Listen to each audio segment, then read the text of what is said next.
बार बार कहने पर सुदामा ना चाहते हुए अपने बचपन के मित्र श्री कृष्ण से मिलने चले। द्वारकाधीश के महलों के अंदर जाने का प्रयास किया तो द्वारपालों ने रोका। है किधर जाता है? सुदामा ने प्रार्थना की, है द्वारपालों,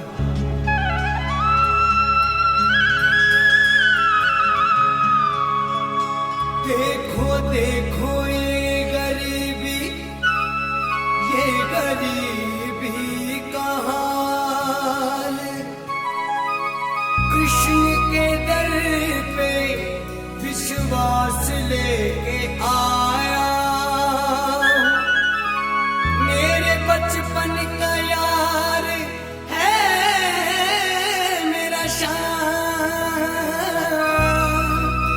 यही सोच कर मैं आस करके आया।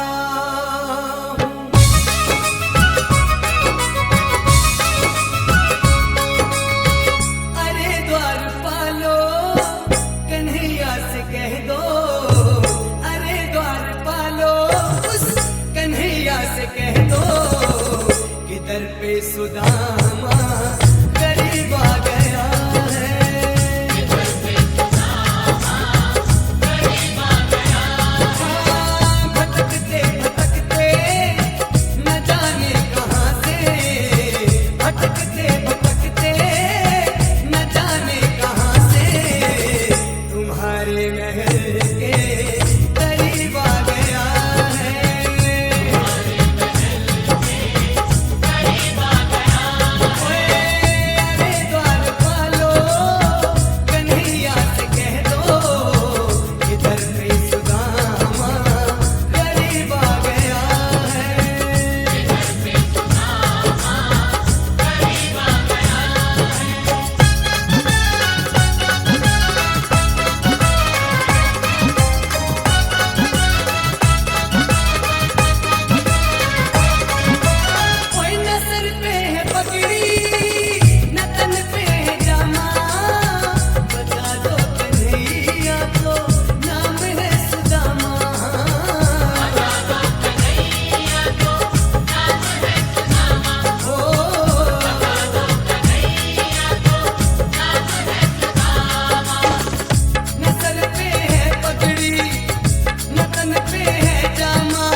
करके कह दो कि मिलने सखा बद नसीब आ गया है।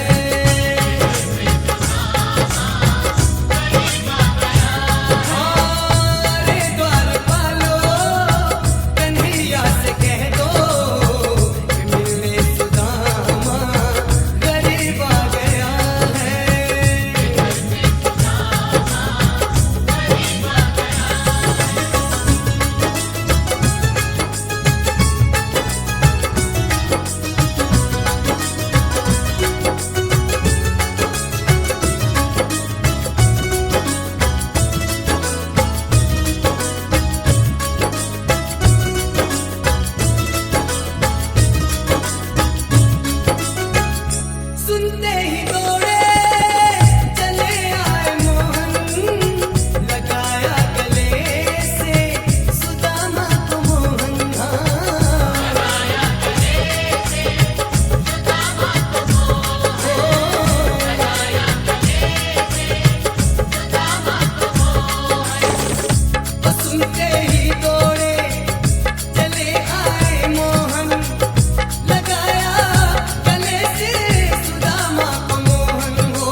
अचंभा, ये मेहमान कैसा अजीब आ गया है।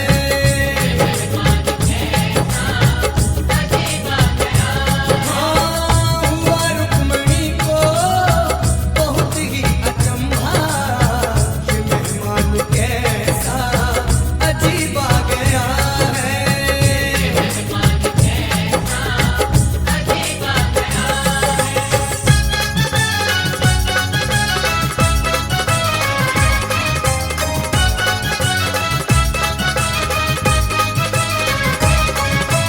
और बराबर पे अपने सुदामा बिठाए, चरण आंसुओं से शाम ने धुलाए।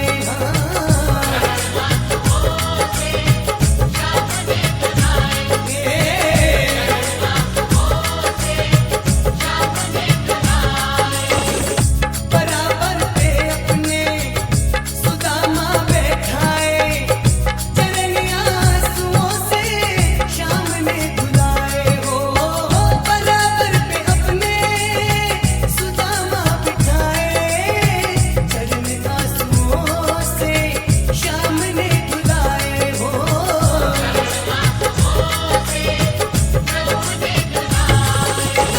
न घबराओ प्यारे जरा तुम सुदामा, न घबराओ प्यारे जरा भी सुदामा, खुशी का समा तेरे करीब आ गया है।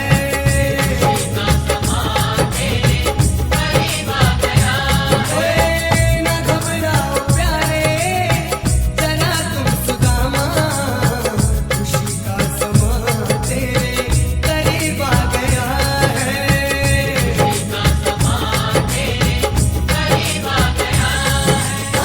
खुशी का समा तेरे करीब आ गया है।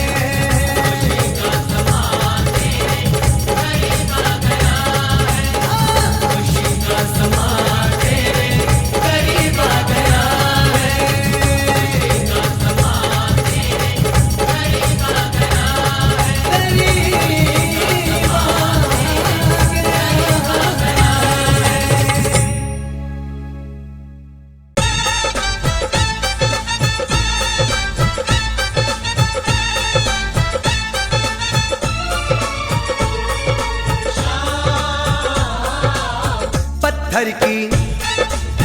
पत्थर की राधा प्यारी, पत्थर के कृष्ण मुरारी, पत्थर से पत्थर घिसके पैदा होती चिंगारी। पत्थर की नारी अहिल्या पग से श्री राम ने तारी, पत्थर के मठ में बैठी मैया हमारी। पत्थर की राधा प्यारी, पत्थर के कृष्ण मुरारी, पत्थर से पत्थर घिसके पैदा होती चिंगारी। पत्थर की नारी अहिल्या पग से श्री राम ने तारी, पत्थर के मठ में बैठी मैया हमारी। पत्थर की राधा प्यारी, पत्थर के कृष्ण मुरारी, पत्थर से पत्थर घिसके पैदा होती चिंगारी।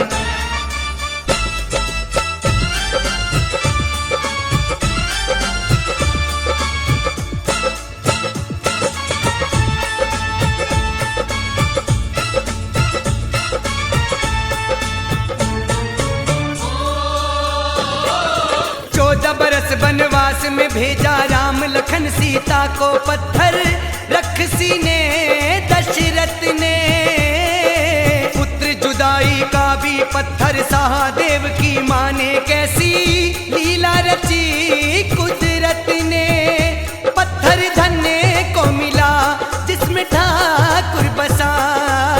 पत्थर के जगह जगह पर भोले भंडारी। पत्थर की राधा प्यारी, पत्थर के कृष्ण मुरारी, पत्थर से पत्थर घिसके पैदा होती चिंगारी।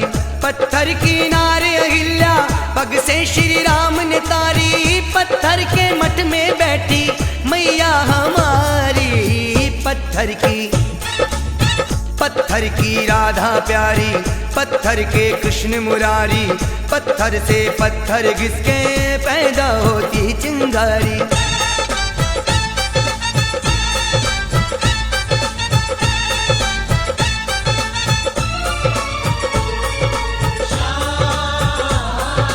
नल और नील थे पत्थर लाए, राम लिखा पत्थर पे पत्थर, पानी बीच बहाए। तैर गए पत्थर पानी में, काम से तुके आए मेरे राम बहुत हर्षाए। पत्थर जग में महान, इसको पूजे जहान, इसकी तो पूजा करती ये दुनिया सारी। पत्थर की राधा प्यारी, पत्थर के कृष्ण मुरारी, पत्थर से पत्थर घिसके पैदा होती चिंगारी। पत्थर की नारी अहिल्या, पग से श्री राम ने तारी, पत्थर के मठ में बैठी मैया हमारी। पत्थर की राधा प्यारी, पत्थर के कृष्ण मुरारी, पत्थर से पत्थर घिसके पैदा होती चिंगारी।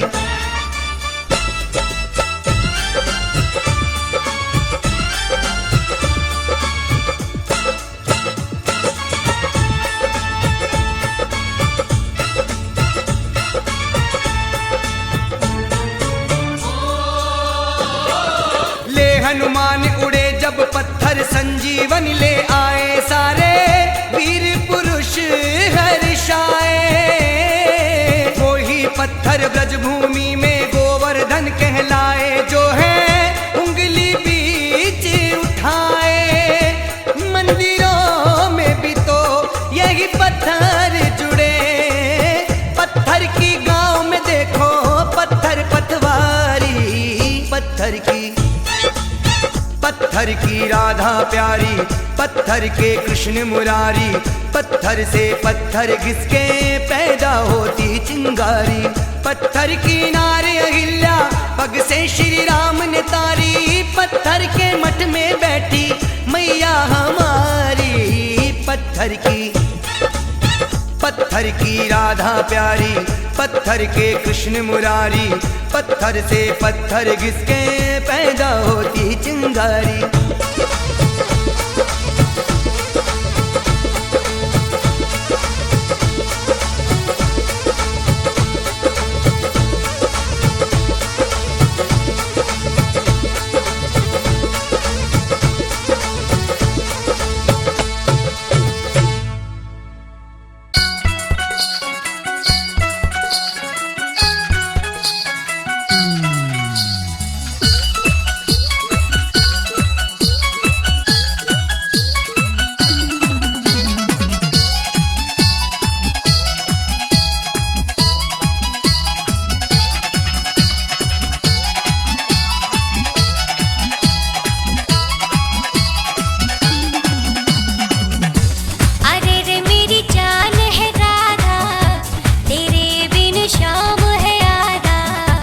जपता हूँ माला तेरे नाम की, सांवड़े है श्याम और राधा है गोरी, मन में बसी है वृषभान की छोरी।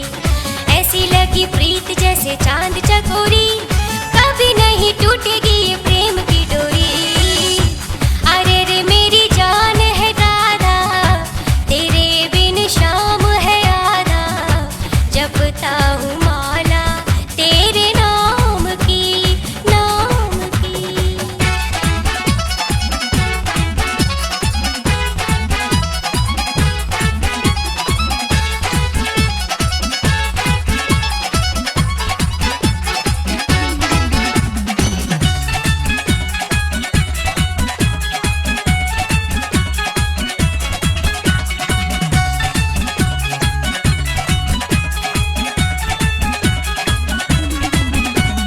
राधा के बिना न कभी रास रचे श्याम, श्याम के बिना न मिले राधा को आराम।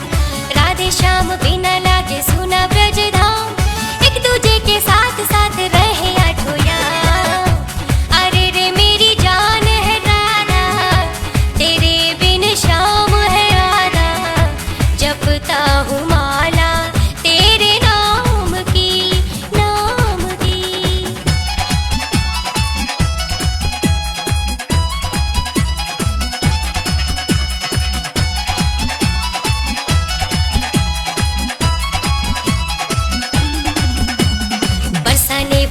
के बिना बंसी ना बाजे, बंसी वाले कान्हा बिन राधा ना नाचे।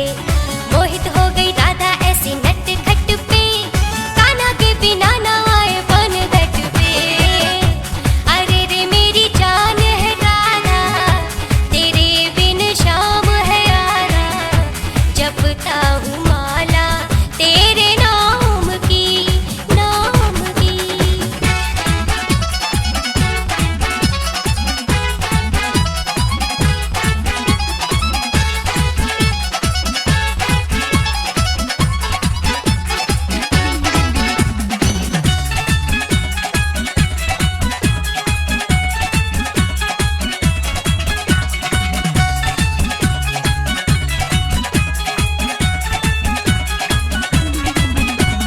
मोटे मोटे नैना श्याम छवि है निराली, हुई जिनके वश में देखो राधा मत वाली।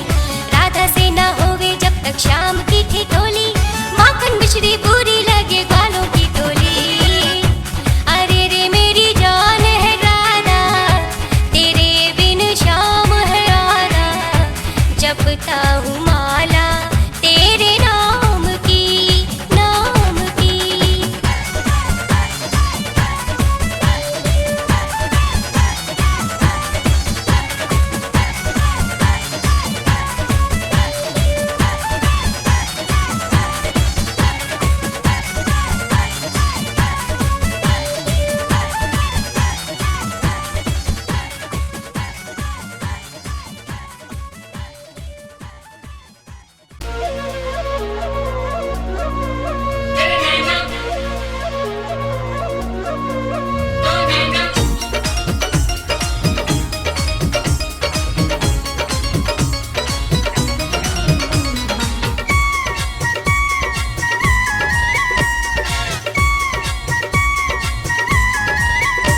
मुकुट सिर मोर का, मेरे चित चोर का, दो नैना नैना नैना, दो नैना नैना नैना, दो नैना घनश्याम के कटीले हैं कटार से।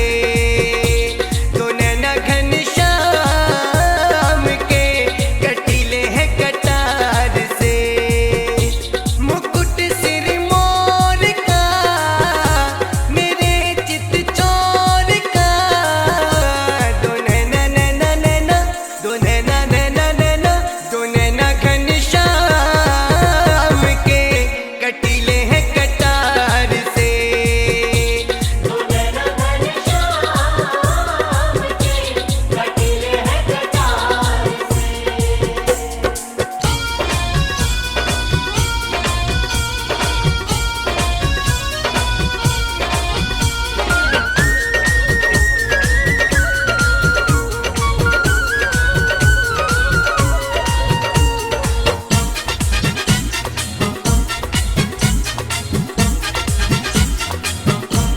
आ जाके भर लूं तुझे अपनी बाहों में, आ जाके भर लूं तुझे अपनी बाहों में।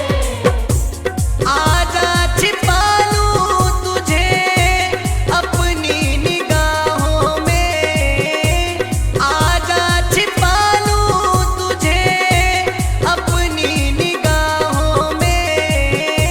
दीवानों ने विचार के कहा ये पुकार के, दीवानों ने विचार के कहा ये पुकार के।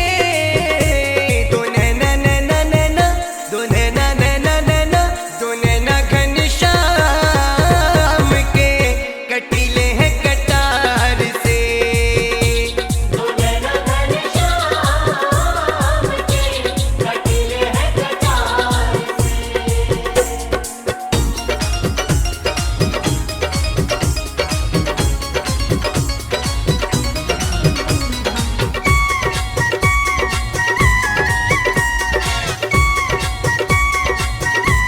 रास बिहारी नहीं तुलना तुम्हारी, रास बिहारी नहीं तुलना तुम्हारी।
प्रेम लजाए तेरी बाकी अदाओं पर। प्रेम लजाए तेरी बाकी अदाओं पर। फूल घटाए तेरी तिरछी निगाहों पर। फूल घटाए तेरी तिरछी निगाहों पर। किसो चंदवार के दीवाने गए हार के। किसो चंदवार के दीवाने गए हार के। दो नैना नैना नैना दो नैना नैना नैना दो नैना घनश्याम के कटीले हैं कटार से। दो नैना घनश्याम के कटीले हैं कटार से। मुकुट सिर मोर का मेरे चित चोर का।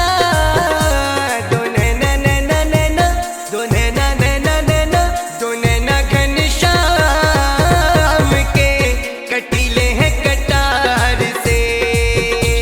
दो नैना घनश्याम के कटीले हैं कटार से। मुकुट सिर मोर का मेरे चित चोर का। दो नैना नैना नैना दो नैना नैना नैना दो नैना घनश्याम के कटीले हैं कटार से। दो नैना घनश्याम के कटीले हैं कटार से। दो नैना घनश्याम के कटीले हैं कटार से।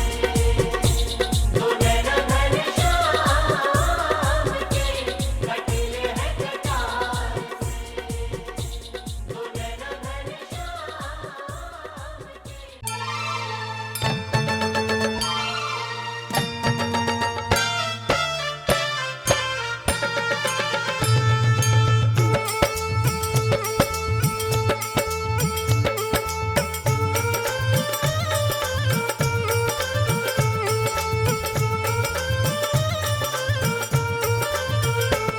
ओ बड़ा ही पावन नाम है भैया कृष्ण मुरार का। बड़ा ही पावन नाम है भैया कृष्ण मुरार का। ये तो रखवाला है भक्तों सारे संसार का।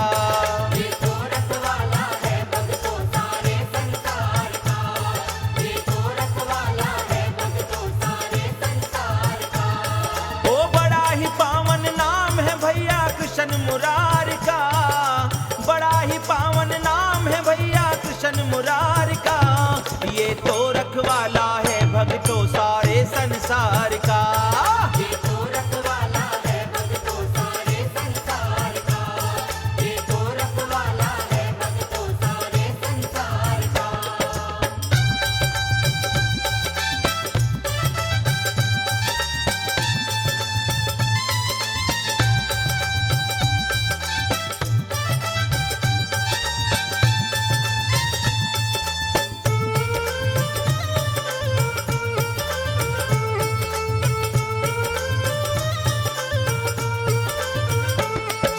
भरी सभा में द्रौपदी की ये लाज बचाने वाला है। हरी सभा में द्रौपदी की ये लाज बचाने वाला है। नरसी भगत का भात भरा ये मान बढ़ाने वाला है। नरसी भगत का हाथ भरा ये मान बढ़ाने वाला है। ओ जग में सानी नहीं कोई दानी दातार का। जग में सानी नहीं कोई दानी दातार का। ये तो रखवाला है भक्तों सारे संसार का। ये तो रखवाला है भक्तों सारे संसार का। ये तो रखवाला है भक्तों सारे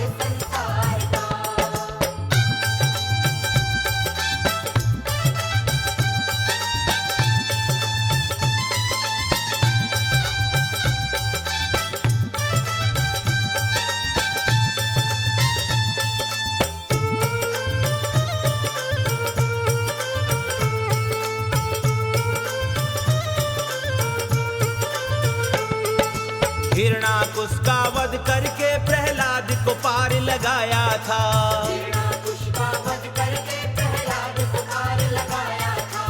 मीराबाई दीवानी को आकर दर्श दिखाया था। ओ सांवरिया को अपना लो ये भूखा प्यार का, सांवरिया को अपना लो ये भूखा प्यार का। ये तो रखवाला है भक्तों सारे संसार का।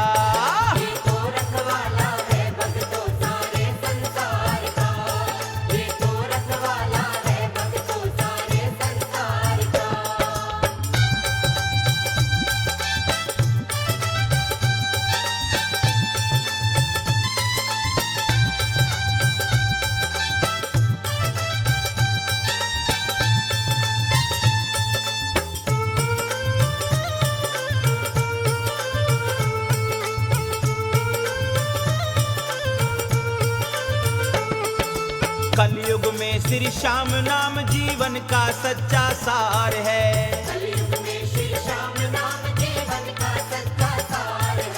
जिसने इनसे लगन लगाई उसका बेड़ा पार है। ओ धामा और शर्मा प्यासा इनके दीदार का, धामा और शर्मा प्यासा इनके दीदार का। ये दो रखवाला है भक्तों सारे संसार का।